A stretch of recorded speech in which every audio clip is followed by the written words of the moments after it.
Playing the card. I'm Jeff Stein with today's Iowa Politics Report. We've heard of people playing the race card in certain situations. Well, apparently there are other cards in the deck these days.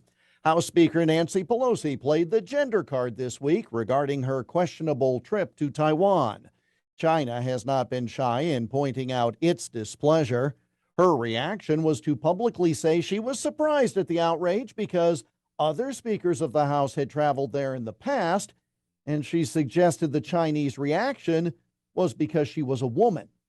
True, others had traveled to Taiwan in the past, like a quarter century ago when the geopolitical landscape was far different, and when traveling there was not in contrast with public statements of the White House. So while it is true that she, being a female, was different from those past visits, that's hardly the reason why virtually everyone in the world understood this was a troublesome trip. Dropping the card must run in her family, though. You no doubt heard that when her husband Paul was recently arrested for operating his motor vehicle while under the influence, he appropriately handed his driver's license over to the officer, along with a card he had in his wallet, pointing out that he was a significant donor to police charities. Obviously, subtlety is not in the playbook for either the speaker or her spouse. It's another reminder that they do not live like the rest of us.